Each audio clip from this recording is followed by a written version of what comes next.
your drink? I got my drink. Yep. Yay. Thank you really.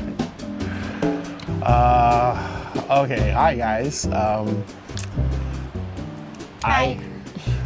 We haven't been online or talked publicly in literally 4 years. It's been purposeful. Yeah. We have been taking the last 4 years to heal. Our family has been through hell and had to process a lot. Yeah. Probably the darkest season of all of our lives. Our Yeah. entire family, yeah. Easily. So, but also probably the most rewarding season of our lives too. Nothing I would want to change about that. Well, yeah, I suppose there's always that whole thing where, you know, you can look at the whole idea of God's used everything and made it good for us. Like he's been consistently kind, and I'm so grateful for that. But we have been in this season, and God has been continually moving us and talking to us because we know that we're supposed to be able to talk to all of you. There are things that God has been putting in my heart over the last 4 years, and I know that Jen feels similarly. She's been trying to find her voice again. Yep. Today's the first day I've actually felt like I wanted to start sharing things that are in my heart again. There's been a couple times where God has purposely put me out there over and over again as part of my healing process, but this is the first time I've felt safe being myself and being seen at the same time. It's kind of weird when you get hit, especially when people end up, I don't know, basically treating you like you're not good enough. And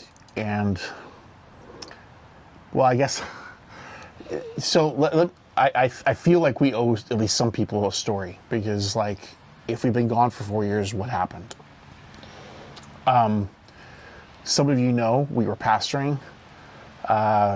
We were pastoring what was called Embers, and what we're doing now is going to be called Embers again, and it's revitalized, and it is nothing. It is not a church. It is it's an exploration of spirituality minus religion, and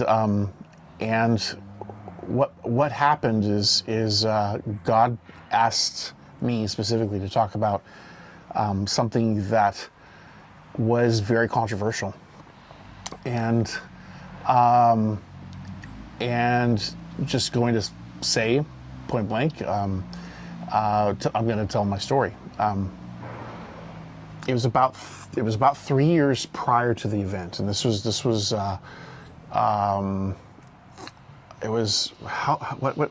time was it? It was about January or February, something like that. So this coming January, February will be about 4 years ago. But prior to that, about 3 years prior, God asked me real clearly if I would speak about cannabis for him. And when he asked me to do that, I was floored. I could not believe that he would ask me to do this, because I knew that would be such a monstrous target on my back. Right. Scary concept. Yeah. To talk about, especially when you're known in the church realm and if people are very, very strongly opinionated about this subject. People can be all over the map on this. People can say that it's good in certain situations. There's some people who basically call it straight out sin. There's some people who are very open to the idea. Either way, when God asked me in tears, I was like going, "Oh, you got to be kidding me! I have no idea why you would ask me to do such a stupid thing." But I told Jen, and then I told like all the people that were on the leadership team with me, and minus one of them, over the next 3 years, I kept telling them, I said, listen, this day's coming. I just want you guys to know this. Like, God told me that this is going to happen. And one morning, I woke up, and it was a Friday morning. I woke up, and I knew that I knew that I knew that I was supposed to speak about this. And I woke Jen up and said, Jen, it's time. I'm going to speak about it Sunday. And she was like, yep. Yeah, I felt it. I could felt confirmation in my spirit. And so we ended up getting up and going through the paces. I ended up calling some of the people who were praying for us and told them what was about to go down. And Sunday rolls around, and I remember, like, as I'm heading in to go and speak about this, I remember asking God, I was like, God, I told you, I said yes to you. I won't back down. I will talk about this, but can you please give me at least a reason? Like, what's the point? Like, why would you have me do this? Why would you have me do this? This is not going to be fun. This is the stupidest idea ever. Mm-hmm. And I, clear as day, heard God say, I'm dealing with a spirit of religion. Yeah.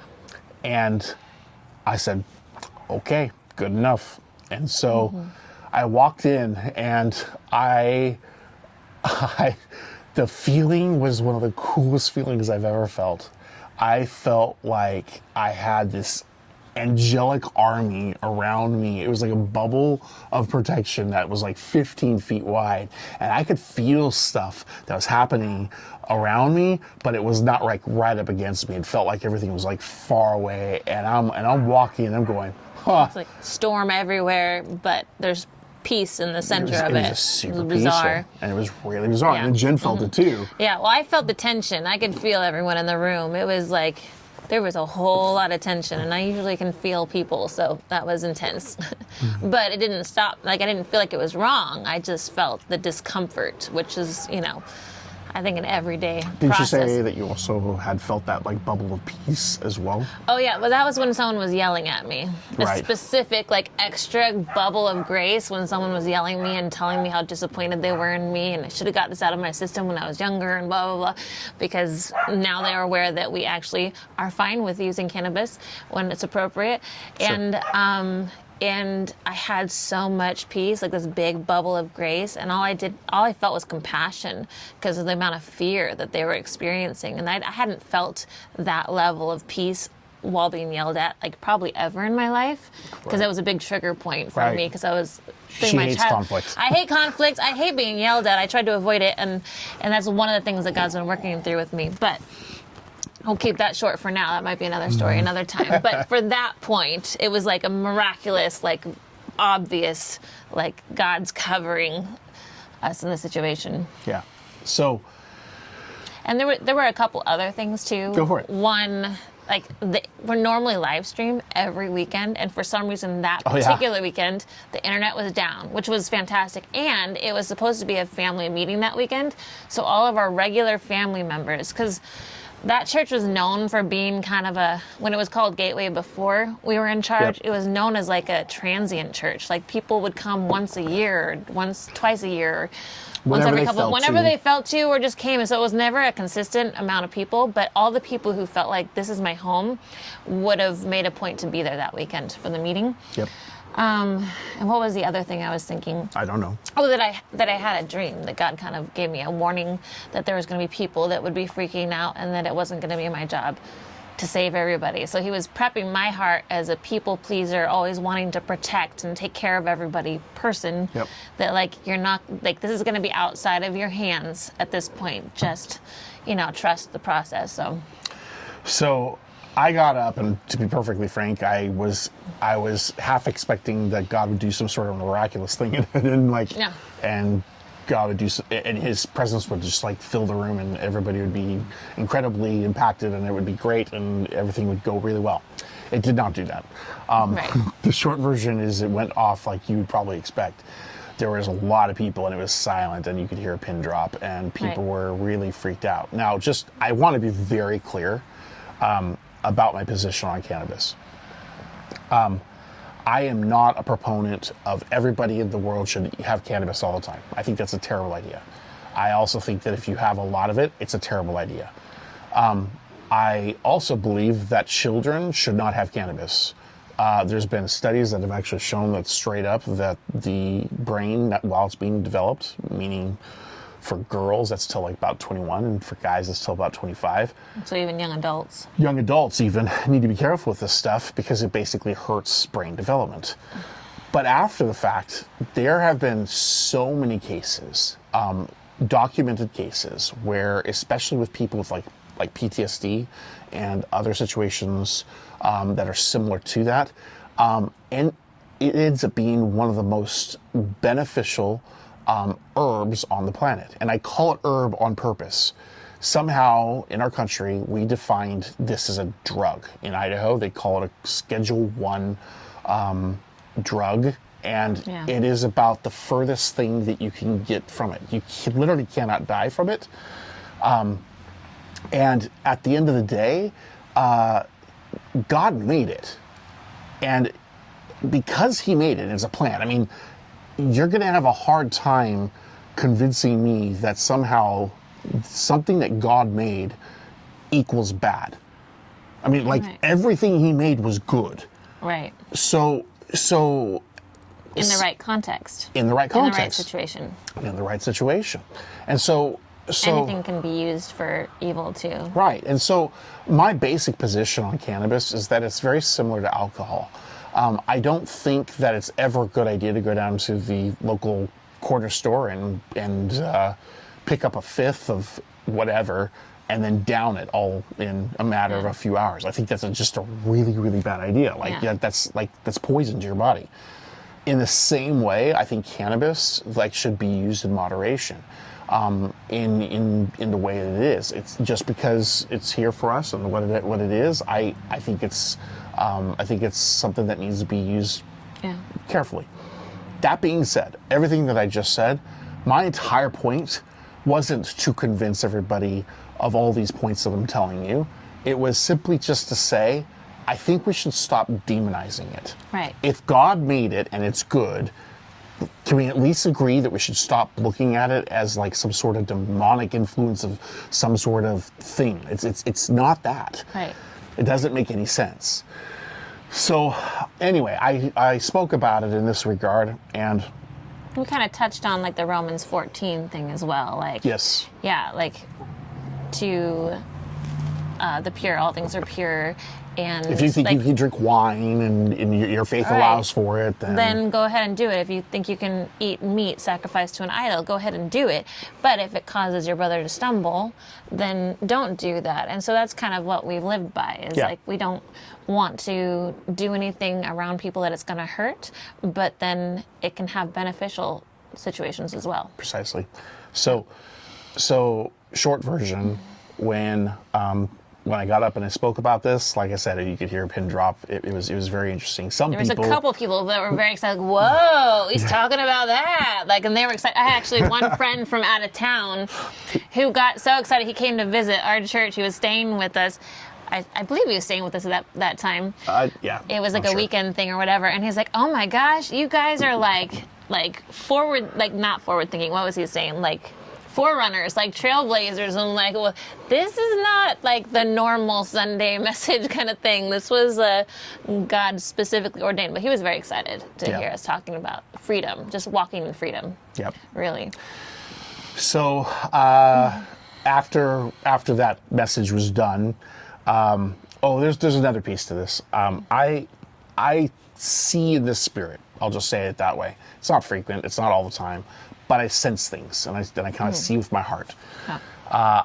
When I started talking, I saw something rise up in the back of that church, and it was, if I was to describe what it felt like in my heart, it was something like a big bat wingy like thing that had demonic all over it. It just didn't. It was yucky. It didn't feel good, and it felt like, oh yeah, you're gonna do this. I'm gonna furl my wings and gonna intimidate you. And I was like, oh, I didn't realize this thing was this big. And I assumed that it was this spirit of religion that that God was talking about. But whatever the case was, I just more or less ignored it and continued on my way. Anyway, when everything was done, we had to sit down with our core team, and things basically were pretty tense.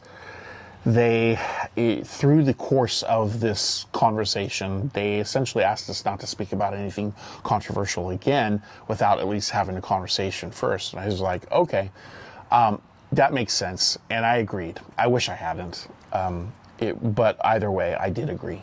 And I told, on one condition. And I told him, I said, well, you need to know, like, I have things I can feel, like I can just sense that are coming up that I'm supposed to be talking about that are controversial.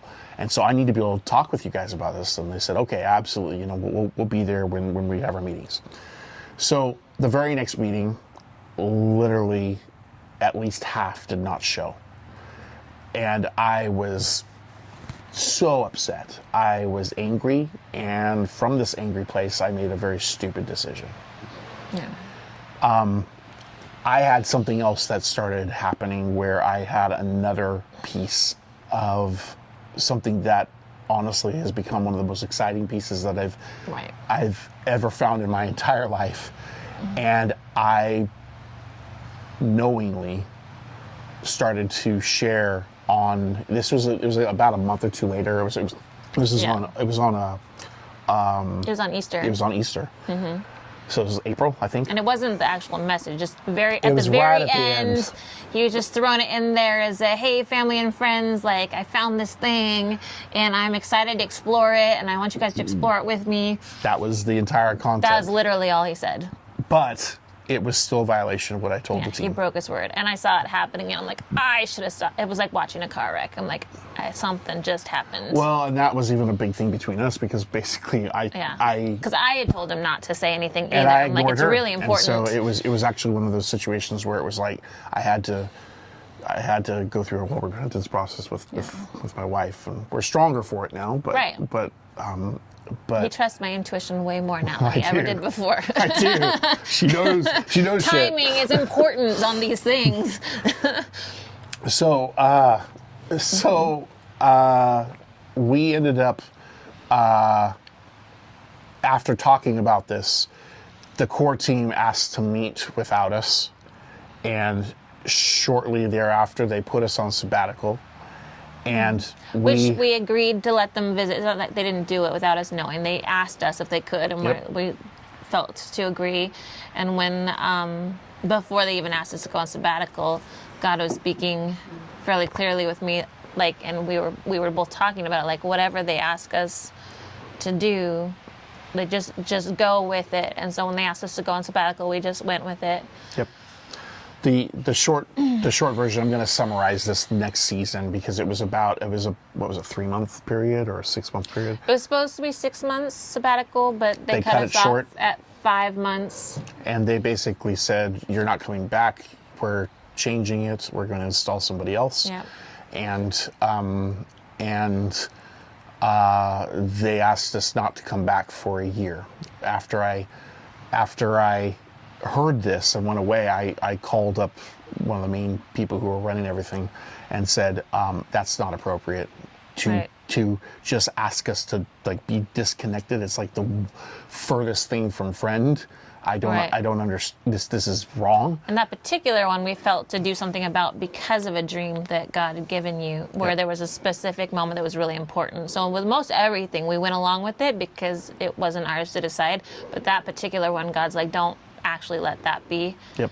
And so long story short, thankfully they changed their mind. And they kind of changed their mind. Yes, they did. They said, okay, well, you can come. But then it was basically the cold shoulder for the next many months. And it finally ended, for me it ended, when they decided to install the next person in place, and purposefully pretended like we weren't even in the room. We weren't allowed to be a part of the process. They let us come, which is one thing, but we weren't allowed to be a part of the process, which was really difficult. It wasn't just that we weren't allowed to be part of the process. It was also the fact that they were very specifically ignoring us and keeping us. They wouldn't even make eye contact with us, and there's only like 30 people there. Right. So when that happened, it was just felt like, oh, okay, so you're going to pretend like we don't even exist. That hit really weird.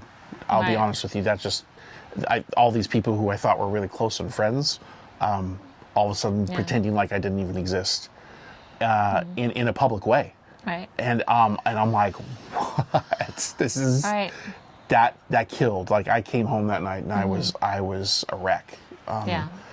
And I didn't even wait till I got home. I was sobbing and breaking down in the back merchandise area, outside of the sanctuary, because I'm like, I couldn't believe. I desperately wanted to be able to, because when we got installed, I didn't have any expectations. Neither of us actually wanted to be pastors, but we just were listening to God, and He's like, this is what I want you to do. And then it was confirmed over and over again. So when we finally got installed, I really wasn't expecting anything, but I felt a heavy weight come on me. Like, there was a responsibility. This is a place that was really important to God, and the what we would be stewarding was very important to God. And so I'm like, if I'm not going to be there and I'm not going to be in charge anymore, like, I want to make sure that whatever that weight is that helps you to want to steward that well, like whatever that authority I had, I wanted to be able to give it. And I think I had said something to that extent, and they didn't want me to be a part of it. And so it was heartbreaking for me, because it was someone who was really dear to me. And the fact that I wasn't able to impart something that I thought was going to be helpful for their process, for their journey, and taking over something that's so weighty. It was a heartbreaking moment for me, and it caused a lot of conflict. So that's how that went down. I didn't go back after that point. Jen felt to go back at different points through the next 4 years, at just once in a while for different reasons, and that might come up at a later point. We won't go into it right now. Yeah. But essentially, that led us into pretty much one of the darkest seasons of our life. It was very painful, and we had to really process a lot of different things. It went deep. It hit. There was a couple extra, like, really heavy blows that happened from things that were said to us that were really targeted. Like, I don't blame the people, because there was a demonic spirit involved in this. It was really trying to take us out for good. Yep. So there was some very targeted, hitting the core of, like, our fears that shook us. Shook us completely down to our cores, which in one sense is horrible, but in another sense it's like an amazing gift, right? Because if we don't have those things brought up, then we don't actually get to deal with them. Right. So now I feel like we're going to have more, like a lightness to us that we've not experienced as deeply as we have before. Well, and I think we're already feeling that. Yeah. It's just beginning, and so I've got all this tentative, nope, it's good. We're all good. It's all good now. But she really struggled to even want to do this video. I'm just gonna it's been months in the making to get me to this point. Like, one thing after another of God confirming, like, you're really actually safe. You're really actually okay. You really actually are supported. You really have something that you're carrying that is going to help people. And that was the biggest thing, being told that they think that we might be hurting people instead of helping people really was targeting that fear. Because it wasn't we might be, that we are. Yeah. And that was one of the most difficult pieces for us to hear, because we care so much people. About impacting people in a positive way. Obviously, we all make mistakes, and there's going to be moments that are better than others, but our general intention was that. So that was really a really big one for me to work through, to be not afraid of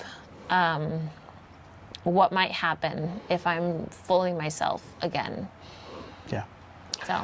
So here we are. Now here we are. And now I'm going to be myself. And we're going to be ourselves in front of the world again. And this is a big step for both of us. Yeah. So the first thing I felt that I really wanted to do in this video is just simply say, this is who we are and this is our story.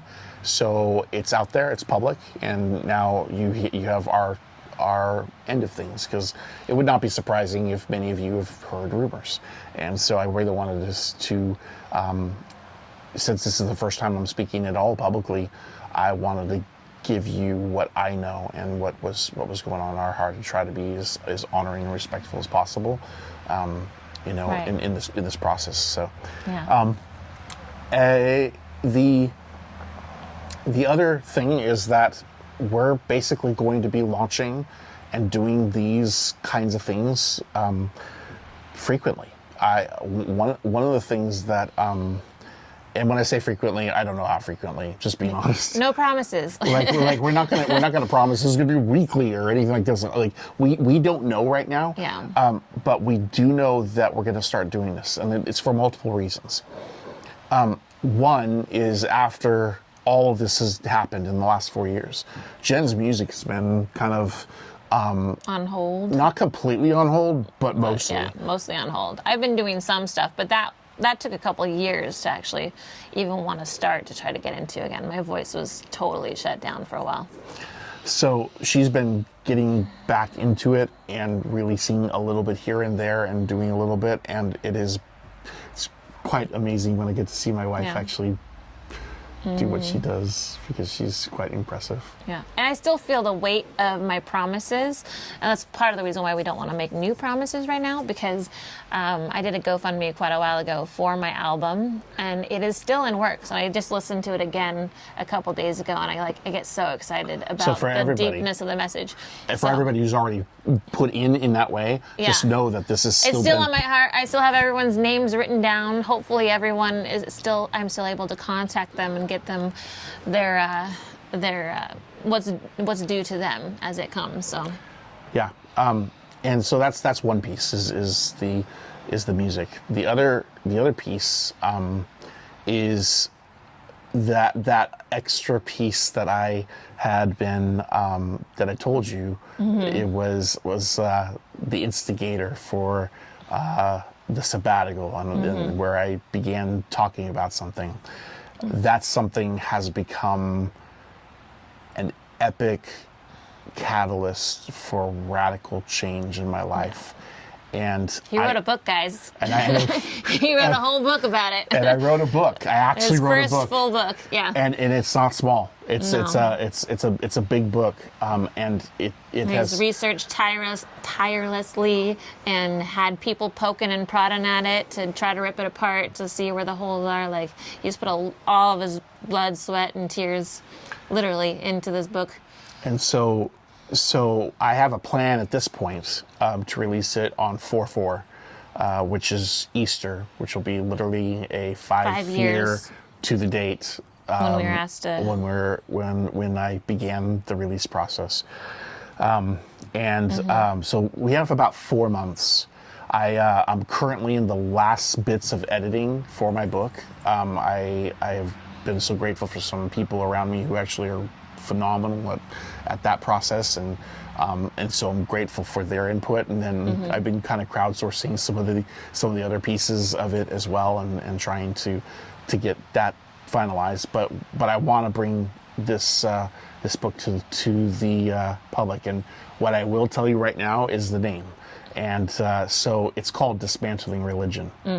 And that's the interesting thing, is like what I have found, I believe, actually does precisely give the understanding and a completely different theological perspective to understand really, at the end of the day, what it is that Jesus came to do. And I know that may sound, maybe some of you won't care at all about that. That's fine. You do you. But there are going to be some things that I feel like I'm going to be talking about, and I'm going to be releasing. Some of it's going to be short, some of it's going to be longer, but I'm going to start talking about this because because I think it actually is imperative and it's for the whole world. Yeah. So that piece is another piece that I'm going to be talking a lot about on these videos. So I am going to be launching this both on Rumble and on YouTube. That's going to be some of our two main points of connection. We're going to slowly try to get up all the other ones like Facebook and all the other things out there as well. We're two people with a lot going on in our lives, and so I don't know how often we're going to be doing all the things. So we're going to try to get that out there. But the other big thing, and here it is right at the end, and I'm just going to point blankly say this, is I've been thinking about this for a long time, and I feel like we're supposed to put out a Patreon. And for those of you guys who know us, who know that who we are and what we're trying to do, this is to basically help and to get, help move us along and move us along in the direction that we're supposed to go on. So if you go to patreon.com/Embers, EMBYRS, then you can find and help to support us in whatever way you want to support us. As we move forward, we might start doing other things with this, but we're gonna start putting our stuff out there. So yeah, I just realized what. It's December 1st. Yes. It's the first snow at our house. Oh yeah, by the way, we decided to do this before we even knew this, and today is the first snow. I'll turn it around here and you guys can see it in a minute. But and it's our first video, so like come first all at once. Right. It's the first day back after Thanksgiving break. Right. Yeah. So that's basically it. I think that's all I really wanted to talk about today. Yeah? Yeah. Anything else? No. All right. For all you guys out there, I just want you to know we love you. Yeah. And we've missed you. And if you're excited about seeing us again, contact us. We'd love to hear from you. Yeah. Know what you've been going through, know what you've been experiencing in the last however many years we've been gone. It's been a season of just being a recluse, and so no longer. Cave season is over. Yeah. So here, check out the snow. Look at that. Yay. All right. Live from our porch, where lots of good stuff happens. All right. Well, we love you, and keep us in mind, and we'll see you soon. All right. Bye, guys.